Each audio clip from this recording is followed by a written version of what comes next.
pushing the dimmed lens to the back of the eyeball. This allows sunlight to reach the patient's eyes. Ibnu Sina, yang juga dikenal sebagai Avicenna di dunia barat, adalah salah satu tokoh paling berpengaruh dalam sejarah ilmu pengetahuan dan kedokteran pada abad pertengahan. Ia mempunyai nama lengkap Abu Ali Al-Husain Ibnu Abdullah Ibnu Sina, yang lahir pada tahun 980 Masehi di Bukhara, yang sekarang merupakan bagian dari Uzbekistan.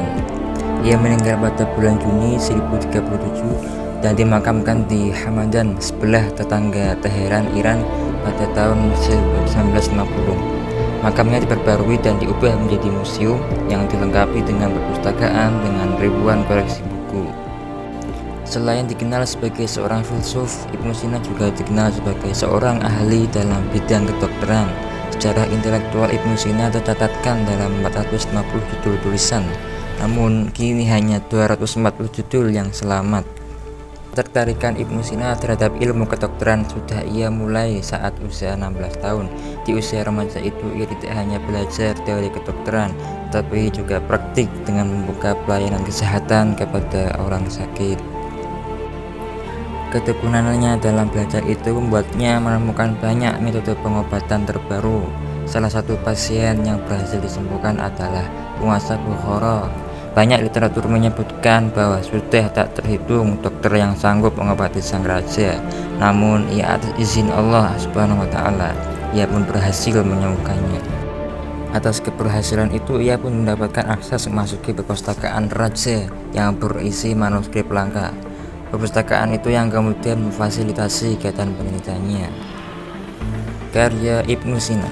Karya terbesar dan paling berpengaruh Ibnu Sina dalam bidang kedokteran adalah Al-Qanun fi at-Tibb, sebuah ensiklopedia medis monumental yang menggabungkan pengetahuan medis dari berbagai budaya dan peradaban sebelumnya. Buku ini juga memberikan kontribusi bagi kedokteran modern, seperti temuan beberapa penyakit menular, salah satunya tuberkulosis atau sekarang dikenal TBC. Perlu diketahui, Ibnu Sina merupakan dokter pertama yang mendiagnosis meningitis bagian mata dan katup jantung, serta temuannya sarafnya berhubung dengan nyeri otot. Buku Al-Qanun fil at-Tibb dipakai oleh para pengajar medis di barat untuk memperkenalkan prinsip dasar sains pada mahasiswanya, karena memuat praktik dan teori kedokteran seperti penjelasan dalam teks Yunani Romawi. Selain Al-Qanun fi at-Tibb, beberapa karya Ibnu Sina yang masyhur adalah: 1. Kitab Al-Syifa atau buku penyembuhan, Mukhtasar Al-Aswad ringkasan tengah, Al-Mabda' wal Ahad, Al-Mabda' wal Ma'ad masa awal dan masa kembali, Kitab Al-Ma'ad atau buku masa kembali, Al-Arsyad Al-Kulliyah observasi umum, dan masih banyak lagi.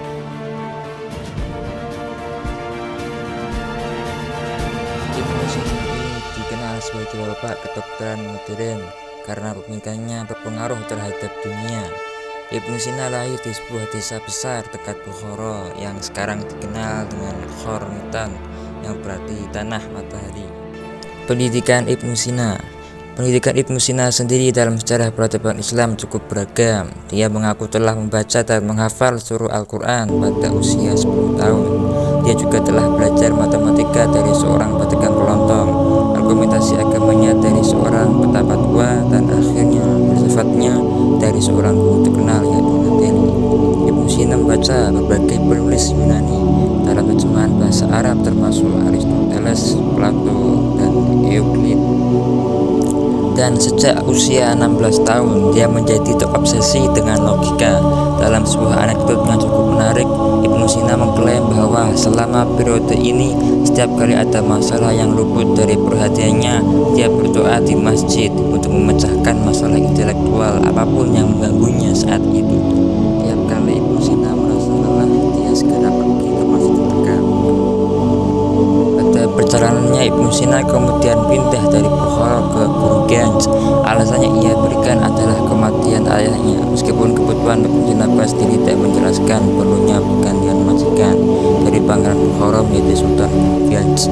Namun masa ini merupakan masa yang penuh gejolak karena orang-orang Turki sedang berkuasa di seluruh Persia dan mereka sangat kritis terhadap orang-orang yang memiliki keyakinan atau koneksi Ismaili. Meski awalnya diterima dengan tangan terbuka, kehidupan di Burgunj tidaklah mudah. Sultannya dipanggil Mahmud itu dikenal karena ortodoksi agamanya yang ketat, dan akhirnya Ibnu Sina melarikan diri yang membuat Sultan kecewa.